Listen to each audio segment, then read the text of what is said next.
ক্লাসের বিরতি বা ছুটির পর শিশুদের এই উচ্ছল দুরন্তপনা প্রতিটি স্কুলেরই নিয়মিত ছবি। স্বতঃস্ফূর্ত উচ্ছ্বাসের তোড়ে আর সবকিছু তুচ্ছ হয়ে যায়। কেউ কল্পনাও করতে পারবে না ওদের একেবারে কাছেই ময়লার স্তূপ, আস্তাকুরের উৎকট গন্ধে নাড়িভুড়ি উল্টে আসার জোগাড়। স্কুলের প্রধান ফটকের কাছেই ময়লা ফেলা বন্ধ করতে সিটি কর্পোরেশনকে নোটিশ করা সহ কর্তৃপক্ষের সকল উদ্যোগই বিফলে গেছে। দুর্গন্ধে পাশ দিয়ে হাঁটাই মুশকিল, সেখানে কোমলমতি শিশুদের ঘন্টার পর ঘন্টা ক্লাস করতে হয়।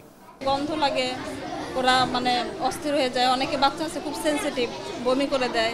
এলাকার লোকজনও বসছি, সভাপতিকেও বসছি, কিন্তু কোনো উত্তরণ করতে পারতেছে না। এলাকাটা একটু আসলে আনকনশাস। নবাব কাটারা সরকারি প্রাথমিক বিদ্যালয়ের দুর্ভোগের এখানেই শেষ নয়, রয়েছে আরও এক উৎপাত। দুদিন পরপরই স্কুল কম্পাউন্ডের ভেতর নানান অনুষ্ঠান, এত নিয়মিত যে সাজসজ্জার জিনিসগুলো এখানে স্থায়ীভাবেই রেখে দেওয়া হয়েছে। রান্নাবান্নাও চলে এখানেই। সবে অনুমতি দিয়েছে, আপনি বুড়া মানুষ, আপনি স্কুল ছুটি হয়ে গেলে এটা ভিতরে অনুষ্ঠান করেন, আপনি চলতে পারবেন বাচ্চা নিয়ে। বিয়ে বা জন্মদিনের খানাদানার জায়গা করতে নিচতলার কয়েকটি কক্ষের বেঞ্চ সরিয়ে নিয়ে বসানো হয় ডেকোরেটরের চেয়ার টেবিল। অভিযোগ রয়েছে, খাওয়া দাওয়ার পর ঘরগুলো ঠিকমতো পরিষ্কারও করা হয় না। কার অনুমতি নিয়ে স্কুলে এসব হয়?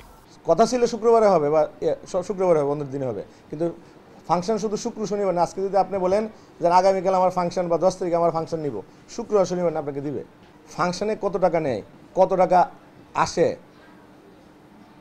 আমি এজ এ প্রধান শিক্ষক হিসেবে শুধু আমি না, আমার বিদ্যালয়ের আরেকজন তো একজন এসএমসির মেম্বার, কিন্তু আমার স্কুলের আরেকজন সহকারী শিক্ষক আছে, প্লাস সবাই শিক্ষক। এটার সাথে কোনো দিনও ছিলাম না, এখনও নেই সম্পর্কে। বিদ্যালয় পরিচালনা কমিটির সভাপতি অবশ্য মানতেই নারাজ যে এর কারণে ছাত্রছাত্রীদের কোনো সমস্যা হচ্ছে। মেয়েদের বিবাহের জন্য জায়গা পায় না, অনেকে সেন্টারও নিতে সামর্থ্য না।